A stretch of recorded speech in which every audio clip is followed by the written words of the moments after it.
에스겔서 여섯 번째 나가겠습니다. 6절부터 나갑니다. 6절에 보면은 에스겔서 4장 6절은 새 성전 이 설명에서 가장 먼저 측량하는 대상이 어디냐면 동서남북 중에 어디겠어요? 예, 동문입니다. 동문. 가장 먼저 동쪽 문을 설명합니다.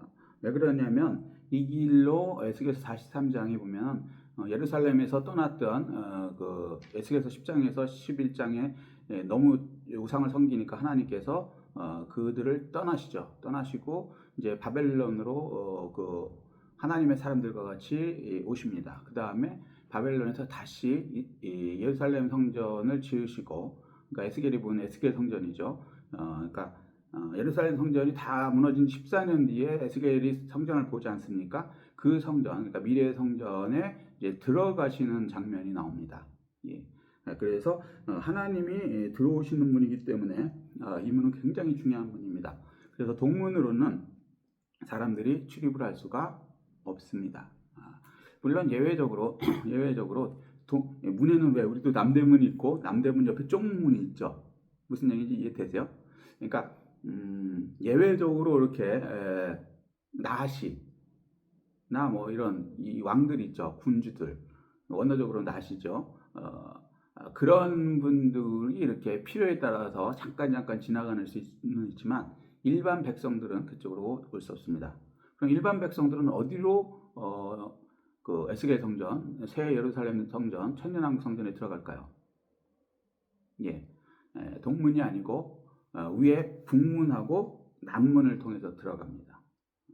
자, 그러니까 새로운 성전, 그러니까 천년왕국 성전에서는 위계 질서가 분명합니다. 대강 뭐 이렇게 어렴풋이 이런 거 아닙니다. 측량이 정확하고요. 들어가는 문도 다 다르고요. 하는 것도 다 다르고요. 역할도 다 다르고요. 그러니까 완벽한 질서하에 하나님의 나라가 이루어진다는 것을 설명해 주고 있는 것입니다. 자, 그래서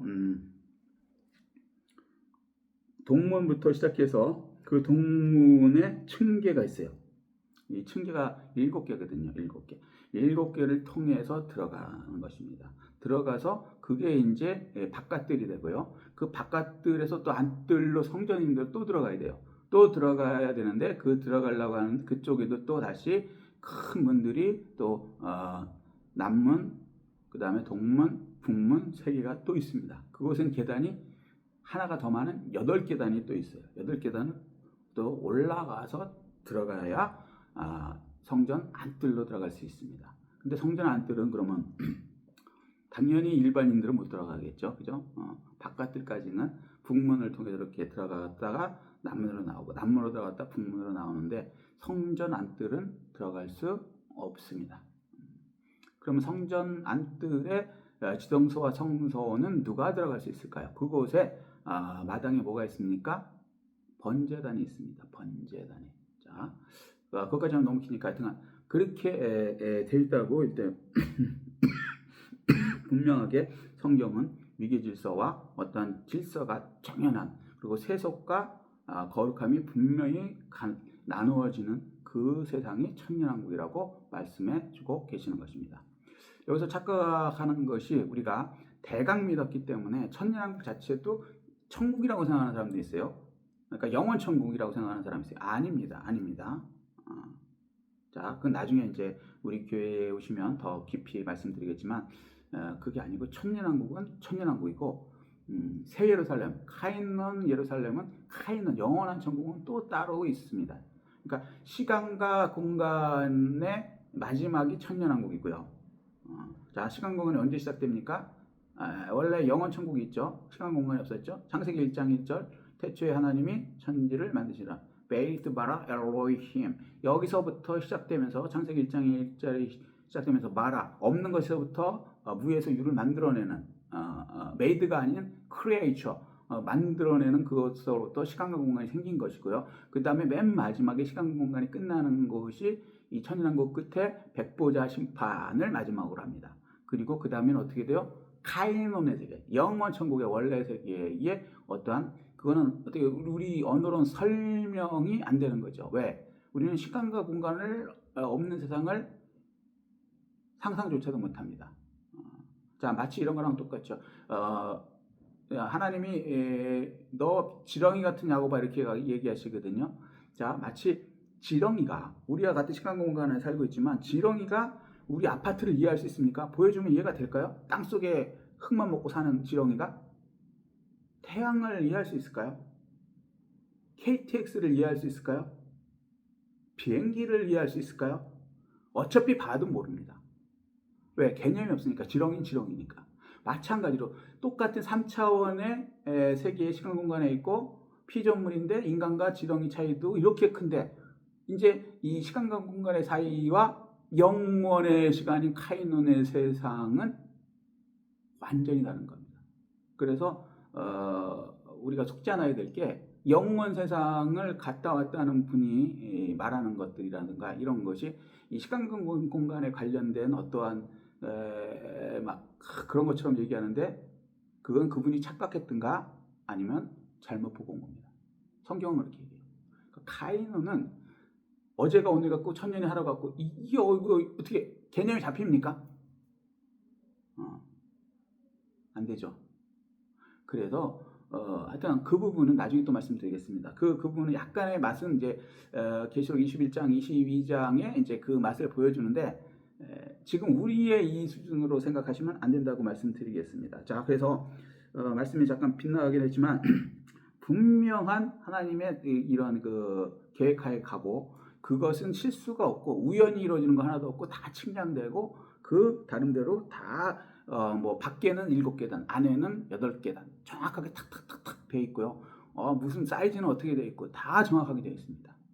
자, 읽겠습니다. 그래서 40장 6절 그가 동쪽을 향한 문에 이르러 층계에 올라가 하나님이 들어오신 그 동쪽 문도 이제 측량을 해주는 거예요. 에스겔한테. 근데 이제 일반 백성은 출입 자체를 못하는 문입니다. 올라가 그 문의 통로를 측량하니 길이가 한 장이요. 한 장 얘기했죠. 한 장은 한 장대를 얘기하거든요. 그 천사가 그러니까 놋 같은 그 영적인 존재가 갖고 있는 거. 그것은 우리 크기로 얘기하면 약 3m를 얘기해요. 한 장은 그냥 3m로 생각하면 됩니다.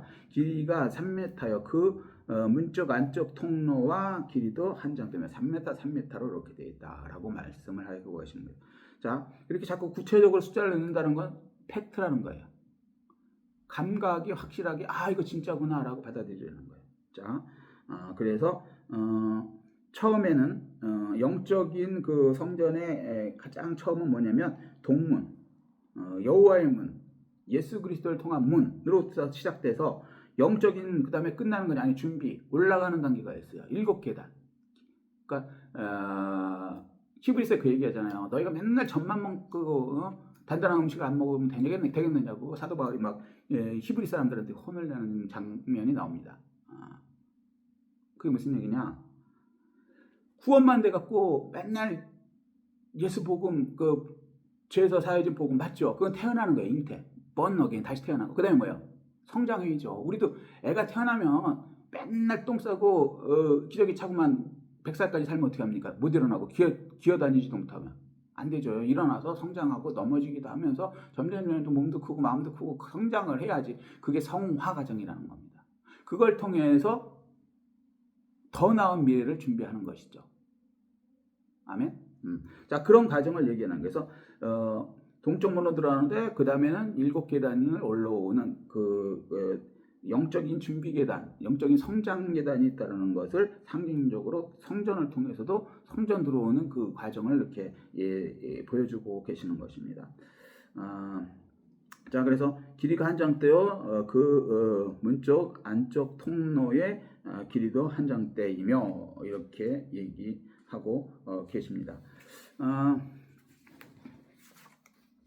그리고 40장 7절, 40장 7절. 이거는 이제 동쪽 문으로 양쪽에 있는 방들이 또 있어요. 그래서 양쪽에 동쪽으로 들어오는데 문들이 양쪽에 셋 방에 우리로 말하면 경비초소 같은 방들이 3개가 있다. 동쪽 문에 얘기하고 있습니다. 여기 이제 문지기들 이렇게 했는데 이 문지기는 옛날에는 그 뭐라 그럴까 레위인들이 이걸 맡았죠. 근데 이제 이때도 레위인이 맡을 것인지 아니면 또 어떠한 그런 문지기 하는 그 제사장도 여러 가지가 있지 않습니까? 제사장 말씀드렸지만 맨 마지막에 말하지만 성전 안뜰에 들어가는 제사장은 제사장이라고 다 들어가는 게 아닙니다. 같은 제사장이라도 사독의 후예 중에 선택받은 사람만 들어갑니다. 사독의 후예니까 뭐냐? 그건 나중에 또 말씀드리겠습니다. 그렇기 때문에 여기는 그러니까 사독의 후예가 아닌 제사장들이 문지기를 할 수도 있고요. 아니면 구약시대처럼 레위인들, 제사장이 아니지만 레위 큰 족속들이 있지 않습니까? 그분들이 레위의 문지기 역할을 할 수도 있습니다. 근데 세계가 있고요. 그 다음에 길이는 한 장대요. 3m. 너비가 한 장대요. 3m요. 각 방 사이의 벽이 두께가 몇이냐면 2m 50, 5척이요. 굉장히 두꺼운 거죠. 2m 50이면. 자, 안쪽 문 통로의 길이가 한 장대요. 또 3m요. 앞에 현관이 있고 그 앞에 앞문이 있으며 이렇게 얘기하고 있는 것입니다. 그러니까 성전으로 들어가는 모든 행위가 규칙적이고 무질서한 게 아니라 거기에는 이제 질서 정연함이 있고 양쪽에 성전 그 문을 지키는 6개의 방들이 있고 경비초소가 있고 뭐 이런 식으로 돼 있는 거죠. 과거에 성전을 아무렇게나 세속과 경계가 없이 막 들어가는 그런 식으로 운영했기 때문에 결국엔 혼합주의가 됐고 혼합주의가 조금 더 되면 어떻게 해요? 우상숭배로 빠져서 멸망의 길로 가기 때문에 새 예루살렘 성전, 그러니까 새로 생긴 이 성전에서는 확실하게 세속과 이걸 담으로 딱 처음부터 구분해 놓습니다. 그리고 들어가서도 그 층계가 또 있고요. 그러니까 이 같은 하나님의 자녀가 되는 건 맞지만 그렇다고 직책이 다 똑같냐 그건 아니라는 거예요. 다 각자의 그 직책에서 각자의 자기 일을 해야 되는 것이라고 말씀하고 계시는 겁니다. 그래서 해의 영광이 다르고 달의 영광이고 별과 별의 영광이 다르다라고 이제 신약성경에서 표현하고 있는 것입니다. 혼합주의를 조심해야겠죠. 자, 그래서 그 앞에 뭐라고 있습니다. 자, 8절, 40장 8절에 가면은 8절은 제가 왜 이렇게 하나하나를 설명하냐면요. 이 천년왕국에 관해서 목사님들하고 얘기를 해봐도 천년왕국을 그냥 비유로 생각하고 천년왕국을 영원천국으로 착각하는 분들이 많아요. 왜냐면 에스겔서를 읽어서도 그냥 이해가 안 되니까 그냥 상징이라고 생각하는 거예요. 에스겔서 상징이라고 안 걸고 분명히 여호와가 이제 했다고 시작을 하거든요. 그리고 심지어는 이렇게 머리카락을 이렇게 훅 잡아갖고 들어서 올려서 바벨론에 있는 사람은 들어서 올려서 예루살렘 성전에 가서 봐라라고 얘기까지 하고 그다음에 앞으로 일어나는 일 시드기야가 얼마나 죄를 더 지어갖고 나중에는 완전히 이스라엘이 무너지고 시드기야 눈알도 빠지고 죽는 것까지 다 예언해놓고 에스겔서에 다 예언되어 있어요. 물론 다른 데도 예언되어 있지만 그럼에도 불구하고 이런 것을 그냥 상징이라고 생각하는 분들이 너무 많으니까 하나님이 아니야. 그래서 숫자를 다 기록하시는 겁니다. 그래서 그 하나님의 마음을 저도 마음에 이렇게 왔기 때문에 이게 시간 낭비가 아니고요. 하나하나 이런 겁니다라고 해야 진짜 천년왕국이 영원 천국이 아니고 우리가 메시아와 같이 내려와서 왕같은 제사장으로 이 땅에 내려와서 우리가 예배드릴 곳이구나. 진짜 그 팩트구나라는 것을 받아들이게 해야 되기 때문에 하나하나 말씀드리는 것입니다. 자, 성경은 상징이 아닙니다. 팩트입니다. 상징으로 받아들이면 그분은 예수, 죄송한 얘기지만 믿을 수가 없다. 자, 8절 40장 8절에는 새 성전의 출입 시스템이 바깥 담부터 시작하여 문지방, 그 다음에 경비병의 방들, 아까 얘기했던 양쪽에 3개, 그리고 최종적으로 현관에 이르러서 단계적으로 완벽한 규격을 갖추고 있음을 보여줍니다. 그냥 그 팩트이기 때문에 점점 들어갈수록 더 정확하게 얘기를 해주는 겁니다. 사실이기 때문에. 이는 하나님의 임재에 나아가는 길이 정밀하게 준비되고 거룩하게 구별되어 있다라는 것을 알려주는 것입니다. 그러니까 예수 믿는 거 대강 믿고 뭐 대강 뭐 이렇게 하는 거 이거 혼합주의 큰일 나는 겁니다. 우상만 혼합주의하는 게 아니고요. 예수 믿는 자체도 제대로 믿으십시오. 제대로. 자, 그래서 마지막에는 거룩함을 구별하는 것이 얼마나 중요한지, 그 거룩함을 지키는 경비병의 조서가 3개씩이나 있어서 양쪽에 6개가 있을 정도로 구원받은 사람이 들어옴에도 불구하고 성령 받은 사람이 담으로 들어오는 거 아닙니까? 나중에 42장에 이제 르하우에 대해서도 설명을 하겠지만 그 들어옴에도 불구하고 하나님께 더 나가려면은 계단이 있고 계단 양쪽에 또 그것을 보고 있는 경비 초소가 또 3개, 6개가 있고 그 안에 들어가야 또 뭐가 있고 이렇게 구체적으로 점점 성장되어져 가야 한다고 말씀하고 나중에 천년왕국에서는 이렇게 완벽하게 신앙생활을 한다라고 알려주고 계시는 것입니다. 그리고 이 크기가요 어마어마합니다. 어마어마해요. 이게 에스겔서가 이게 예수님이 오시고 난 다음에 벌써 2000년이고 그 전에 쓰여졌으니까 거의 3000년 전 정도에 쓰여졌거든요. 3000년 정도 전이면 우리나라 고조선 그 정도 되겠나요? 그죠? 확실히 모르겠는데 고조선에 쓰여졌는데 이렇게 정확하게 표현할 수 있을까요?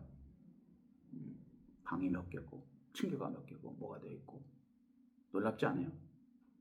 왜? 팩트니까. 하나님이시니까. 자, 여기까지 하겠습니다. 자, 다시 한번 강조드립니다. 에스겔 성전은 천년왕국 성전입니다. 미래에 이루어질 성전입니다. 사람이 짓는 것이 아닙니다. 하나님이 지으십니다. 그것은 세속과 거룩함이 완전히 구분되어 지어져 있는 사람만 들어갑니다. 들어가는데도 또 구원받았다고 아무나 똑같이 들어가는 것이 아닙니다. 층계가 7개가 있고 그걸 또 옆에서 3개 초소의 어떤 경비병 뭐 하여튼간 뭐 영적인 존재 모르겠습니다. 그것까지는 그런 사람들이 또 보고 있고 그걸 통해서 안을 들어갈 때 바깥들에 겨우 들어가는 것입니다. 그럼 바깥들에 들어가서 그 다음에 또 끝이냐? 또 있습니다. 그래서 예수 믿는다는 건요 그냥 단순한 것이 아니고 놀라운 질서와 하나님의 법칙대로 이제 살아가게 되는데 그런데 그 천년왕국이 끝이냐? 아니요. 천년왕국도요 영원 천국을 준비하는 상급의 과정이라는 겁니다. 우리는 백년왕국에서 100년 동안 사는 동안에서 천년왕국을 준비하는 그러한 사람들이고 그 은혜를 예수 그리스도를 믿음으로 인해서 그 티켓을 받은 사람들이고 이제부터 구원받았으면 어떻게 해요? 천년왕국을 준비하는 성화 과정을 잘 이루어서 천년왕국을 우리에게 맡겨줄 때 그때 놀라운 하나님의 상급을 많이 쌓는 그래서 영원 천국에서 놀라운 세계에 하나님께 쓰임받는 그러한 저와 여러분 되시기를 예수 그리스도로 축복합니다.